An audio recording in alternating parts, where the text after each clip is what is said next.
That Don't Sound Right is a podcast about talking the way we did before the internet. When you could not prove anyone right or wrong, all the expertise was contained in the people involved in the conversation. We hope you enjoy our conversations. And as you listen, if you find yourself silently saying, that don't sound right, send us a comment. You're one of us. To pay for your pharmacist is you got to sell a lot of candy bars. You got to sell a lot of stuff out front. And makeup. Now the problem is...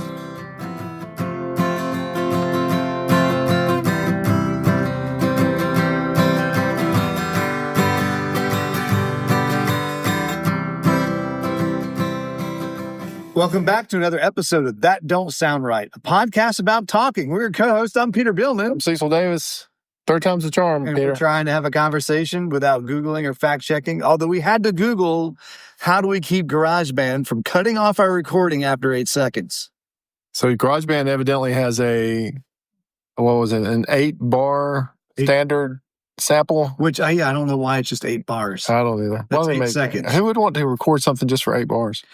Certainly not a podcast. That can easily kill the conversation and the recording, if you will. We also killed the conversation last week because we had this past Saturday's episode was not supposed to be about expiration dates. It was supposed to be about pharmaceutical pricing. Right. But that episode, because of this glitch, didn't save fully. So we had to use the other episode for some reason, which did save. Yeah, for some reason it kept recording. Why did it keep recording? And so, Scott, we wish you happy birthday on last week's, it should have been last week's episode. Right. So happy birthday, Scott. Very belated listener number 1. So we are now re-recording what should have been last week's episode.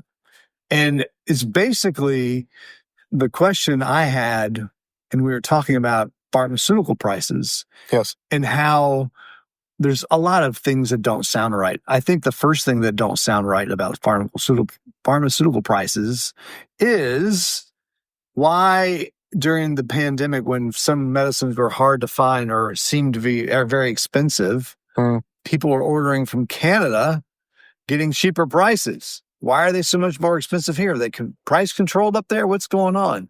And the second thing of all, the second thing is some are pretty reasonably priced, even the non-generic. Right. But some of these are through the roof. Yeah. So what do you know about these with your extensive background in the pharmaceutical world? So just to keep myself in safe harbor, as they say, I'm going to speak about this from how you're experiencing it, from the retail world. That's right. That's like from my past life in retail. That's right. Not my current life, but my past life in retail pharmacy. So what is your past life in retail pharmacy? So I worked for an independent pharmacy. Okay. In Cary, North Carolina. All right. Which is now a bar. Which is what? It's now a bar called Pharmacy Bottle and Beverage. Oh, it's literally a bar now. It's now a bar. Have you been there? Yeah. We should. I would go in and tell them. Cecil, we should have recorded this episode. Oh, it'd been great. In the bar. Yeah. They don't have a picture of me up. I'm trying to. No, I'm saying they don't have a picture of me up. They should, but they don't. So I was. So I'm going to refer to this whole thing from the retail standpoint. And first of all, pharmaceutical pricing is not very transparent. The way this started out, and this is an old reference. There was a published book, an actual physical book of what they called AWP, average wholesale price. And so this was like a suggested retail price for drugs. Retail price. Yeah. Okay. And the thought is that you would negotiate with payers, meaning insurance. Okay. And it would be AWP plus some percentage. Right. Plus a dispensing fee. We would give the dispensing fee. And the dispensing fee was to cover like the cost of the label and the cost of the bottle. And the pharmacist and the tech doing all the work. And the pharmacist, supposedly. It's supposed to cover their overhead? Right. It's supposed to cover the overhead. All right. And that used to be relatively generous. Now, the trick was... So, hold on. We got 2 prices going on here right now. We've got the wholesale price. No, you said... the average wholesale price. So, that's not retail. That's not what you pay, no. No, retail. So, where did they come up with a retail price? So, the price that you pay, they would take the AWP and they would add a percentage to it. Okay. And then they would add a dispensing fee to it. Because that's in the old days. Okay. All right. Because there's different payees, right? There's insurance. Yeah. They're going to want a better rate than the typical cash payer. Yes. Which would be... And there's all kinds of rules around it. It can be very complex. Yeah. So to keep it simple, we're going to talk about the old AWP for a minute. All right. Now, the trick was to buy your drugs cheaper than AWP. So you would negotiate deals with your wholesaler. Okay. And you would get the drugs for cheaper than the published price. Right. And so you made a lot of your money in between what you actually paid for the drug and what you were able to sell it for your AWP and your markup. Right. Okay. So you always try it, but that... So in the spread, it's AWP's invoice, right? Yeah. All right. Yeah. And so that spread was always very secretive because the published price was the AWD price, but nobody knew what you were actually purchasing the drugs for, potentially, because of your negotiations with the wholesaler. Okay. And really, I'm surprised the AWP price almost meant nothing. Yeah. And insurance companies would, as they moved into the market, would reimburse you based on that AWP price. So you could do pretty well with it. All right. But as you can imagine, as things progressed and more information became available in databases, the insurance companies became pretty good at determining close to what you were purchasing these drugs for. Or they would purchase a pharmacy and they knew exactly what you were paying for. Yeah, now they know. Now they know. And in using all that knowledge and data, they are able to start driving down the costs, what they paid you. So they were able to drive down your reimbursement, and then they really tried to drive down dispensing fees. So the dispensing fees now do not cover labor and bottles and labels or anything like that. That's why there's hardly any more small pharmacies, because the only way you can offset that to pay for your pharmacist is you got to sell a lot of candy bars. You got to sell a lot of stuff out front. And makeup. Now the problem is you see a lot of CVS's and Walgreens are closing, and that's because all those candy bars they're selling out front, they're not selling that many of those anymore. Well, I can think of another reason why. What's that? There's systems behind the scenes that help us, the consumer, get our drugs and to make sure their inventory is always up to date and to alert us when there's problems with they're broken. They're really? Completely broken. Do you mean like the apps? No. I think it's their back office databases. They're completely not functional because they don't have a way of maintaining their inventory. Their supply line. Yeah, they can't. I don't know if CVS is worse. But I tell you what, Walgreens, I've had way too many run-ins with life-threatening medications to think, if I have a life-threatening medication, I got to find someone else to do it. That's and pay cash. And so imagine your own supply stream in trucks. Yeah. You want that supply stream to be there. There's the same type of issues with pharmaceuticals. They're not always as secure as you might think they are. And so to get back to your questions, why are drugs cheaper overseas?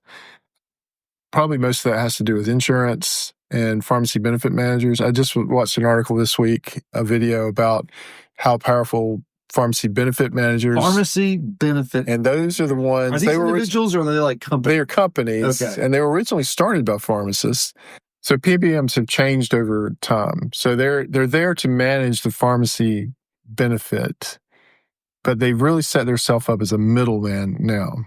So instead of just managing that pharmacy benefit, they're also taking their cut, and that cut is not necessarily being passed on to the consumer.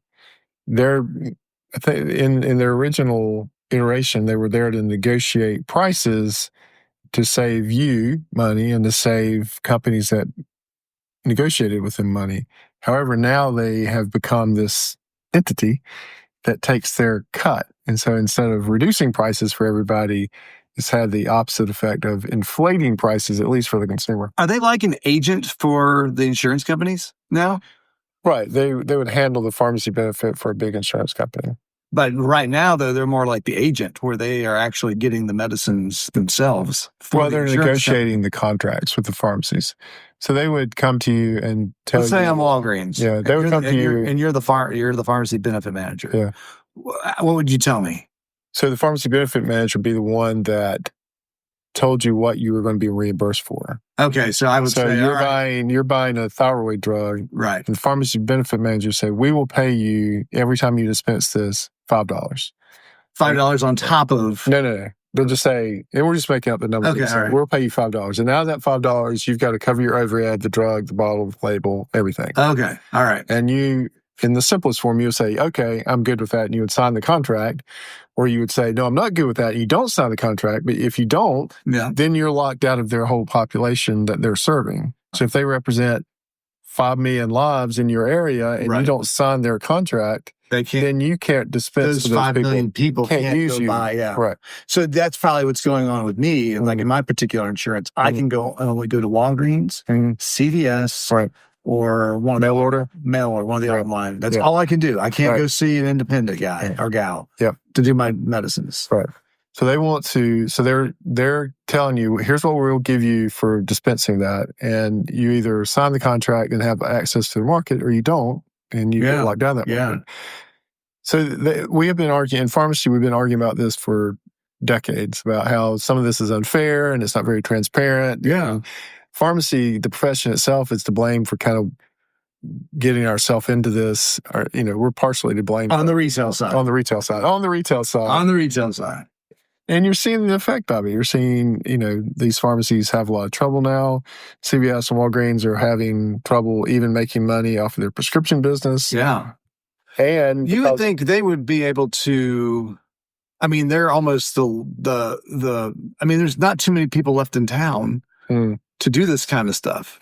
Well, that's the big concern is when you take some of these pharmacies out, these CVS's, Walgreens, or independents out of the market, then you create pharmacy deserts. Yeah. It's like a food desert that we've talked about on the show before, where people may have to drive 30, 40, 50 minutes to get to a pharmacy.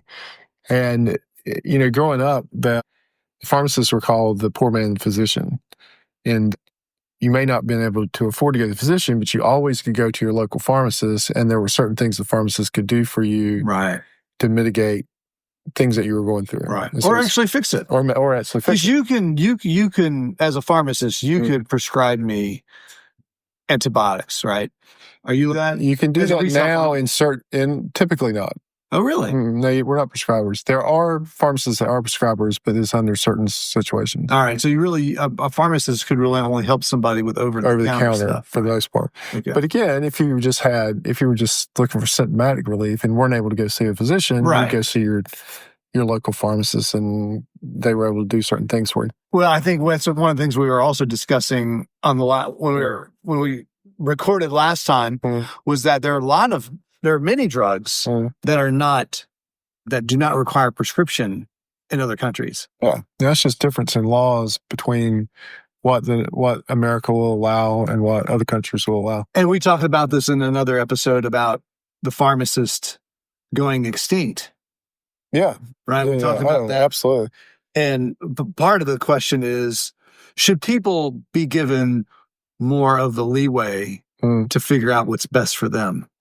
Yeah, and again, that's the argument that's going on back and forth. Yeah. And the other question you had last time was about pricing is, really, when you think about pharmaceutical pricing, you have the ingredient cost. Right. And you had the manufacturing cost, and that should come up with your price. But I've seen new drugs come out. Oh, yeah. And they price all the strengths the same. All the strengths? So you might have a 5 milligram, a 10 milligram, 50 milligram, 20 milligram, and they'll all be priced. Our purchase price will be the same. Really? All the strengths. Okay. Which tells you that the active ingredient price is negligible. Right.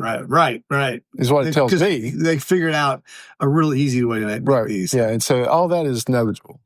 And then they're just pricing everything the same, which again is a little confusing. You would think if you had 5 milligrams more of the active ingredient, it should be a little bit more, but they price them all the same. Well, what's going on? Or if I only have 5 milligrams, it should be less than the 20. It should be less than the 20 milligrams. I have a feeling they're charging me the 20 milligram price on the 5 milligram pill. And we don't do pills anymore. We don't do pills anymore. Now, what's a pill? So you'd asked me this before.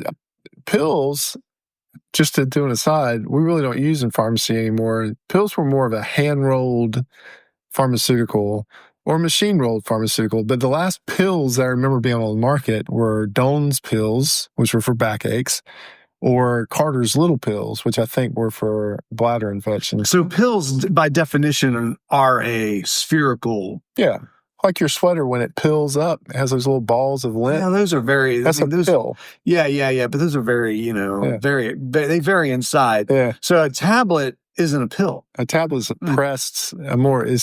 Typically a mechanically pressed. Usually they're flat and round, but they're not a sphere. Why do medicines cost so much, especially the new ones? I mean, if we're thinking, the active ingredients, because the machine that makes these things probably makes them by the millions, right? Yeah. I mean, you're talking about in bulk. So I did work for a pharmaceutical company in the manufacturing side. I did an internship. Right. And it's just like the process you use when you're making a truck. It's very industrial. It's pharmaceutical grade, but very industrial. I envision like maybe this couple big crystals that people are knocking pieces off, and then you pulverize into a powder, and you mix it in into a kind of a slurry soup, and then you put it into a mold and you bake it or you let it dry, and then out comes a pill. Right. Or you put it into a tablet or a capsule. Yeah, right. Yeah, so you got the active ingredient, you got the inactive ingredients, you have excipients and binders and all these things that they pour in there and to make the tablet. Yeah. And then after you make it and it comes out, you test it to make sure all the tablets are... How do you test it? You take a sample and make sure they all have the same... You do like a chemical analysis on it? Or do you have some people take absolutely. And you do employees. So the part that I worked in, we would test the dissolution of it. We would test how it would break apart over time, or how the tablet would break apart, make sure it was always consistent. So you take a sample of that powder and make sure it was breaking apart properly. And you have all these little specialized testing equipment to make sure it's breaking apart. Interesting. But when you patent a drug, and this is the way people always thought about it, is you have, I think, a 14-year patent. You patent it as soon as you discover the agent. Basically the molecule. Right, the molecule. And the molecule is very complicated, right? It's a lot of atoms all strewn together, and they figured out how to actually figure out how to make all these atoms stick together in a particular... Right, to make a drug molecule. So you patent it when you discover it, but it may be 7 years by the time you get through all the testing to get it to market, and then you've only got 7 years left on the patent. And so the standard thinking is that you've got to make up all your R&D during that 7 years, and that's why you jack the price up. Wouldn't it be worth holding off filing the patent for a little while? Well, you're always... somebody else could discover it, because usually, somebody else could discover it. But, at least you buy yourself a couple extra years. Yeah, I mean, you could. I mean, sure it's a game. All right, again. Everything's a game, right? Not everything's a game. But these sort of things are games where you're trying to make sure you don't somebody doesn't get the jump on you. Right. So if two companies are going after the same entity, then somebody else could be... Well, I mean, and that happens sometimes. A company will come out with a very similar drug. Right. They're called Me Too drugs. Yeah. And how do they do that? And they've really cracked down on like that. Where people are coming out with slightly different molecules that pretty much do the same thing. And so they've tried to crack down. And so they want you to come out with something that's more novel now. Sure. So you don't have... Because there was one time where we had just all these ACE inhibitors, all the statins. There was all the NSAIDs came out at one time, because there was a NSAID called ANSAID, ANSA, and it just stood for another non-steroidal. Okay. That was the name of the drug. No kidding. ANSAID, yeah. Oh, wow. So they've tried to cut down on some of the Me Too drugs. Okay. Yeah. But all this is to say, pricing of pharmaceuticals is very complicated. It is not very transparent. And it's gotten even more complicated now that pharmacy benefit managers are involved. Insurance companies have bought pharmacies. Yeah. Insurance companies are involved in all kinds of aspects of this. Drugs have become more complicated. I mean, you've seen with like the weight loss drugs. I mean, these are more complicated entities. Cancer drugs are a whole different kind of pricing. Right. Super expensive. They have their own reimbursement groups that make sure they're paid for before you get them. Also, is there any truth to trying to suppress the production of generic medicines in order to favor the newer ones, which can generate more money and can't be copied because they're under patent? Yeah, I don't know. Because I would think these cancer drugs, which are so expensive, the price of them's got to be coming down. You would think. Because after 7 years, patent's up, let's get the generic one. Right. Yeah. I mean, we should be hitting there really, really soon. To me, when I look at it, except for some of the specialty drugs, to me, when I look at the drug landscape, for most things, there's good generics now. Yeah. Or I feel like that, for most things, most standard things. As a pharmacist, right? Yeah. Generics are okay. Absolutely. Okay. Absolutely. Right. But all I'm saying is that there's lots of drugs out there now that are more complicated, chemo drugs, and they have specialty drugs that are you can only get through specialty pharmacies because they want to make sure that it's the correct patient and that the reimbursement is there for it. And so it's not straightforward pricing. It's not it's not just making something, pricing it, and selling. Well, I remember I had some early skin cancer. Mm. And they had this cream that you could put on. It was kind of kind of a low dose chemotherapy, and you'd rub it on. It would kind of burn actually, it was very clever. It knew the medicine would only burn the bad skin, and then that would come off, and then you're left with good skin. But I remember getting that, and then I forgot it was super expensive. Just this little tube of it. Right. But at the same time, the doctor had a coupon. And I ended up paying, just tens of dollars instead of hundreds of dollars on it. And used to, doctors had sample closets. I don't know if they have those much anymore. They used to get samples. Yeah. But the whole part of that was to get you to use those drugs. Right. Yeah. But I feel like that there's a whole realm of generic drugs that are no longer being made anymore that probably work just fine and are low cost, maybe too low cost that the companies can't make any money on. It's not worth to have the machines to do it. Yeah, you probably see some of that. And now we're just paying exorbitant prices for new medicines. The molecule has been changed. It's under patent. Right. Am I going in the right direction? There's probably some of that, but the other thing that happens is the brand name houses have a generic house too. Okay. Some of those drugs are made on the same line. The brand name and the drug line. And some of the generics, you'll actually look and it has the brand name stamp. No way. Yeah. Oh man. Yeah. There's just all pricing. I there's probably more questions now than answers, but man, it's a good question. Pharmaceutical pricing doesn't sound right. I think it's because the consumer kind of feels that punch when they go to buy their medicines. And it seems like, the pharmacy's making all the money or there's something, but it's just a very complex system that's not very transparent. And you feel the crunch of it when you go to pick up your medicine. Yeah. But it don't sound right. But I think you've come to the end of this. Don't sound right. Before we close, we want to thank everyone for listening. If this is your first time and enjoyed the conversation, would you consider hitting the subscribe button on the platform you listen with? Also, if you're a longtime listener, give us a rating, leave us a review so others can easily find us and join the conversation. All right, That Don't Sound Right is a production of TSR Podcast in conjunction with Camel City Studios. I'm your co-host and sound engineer, Cecil. Peter is your other host and web designer. Camille's your barista. Emily does your graphic design. Ella does your Instagram. Giorgio tests our merchandise. Brent is our international brand ambassador. And as always, listener number one is Scott. So until next week, keep talking. And stay curious.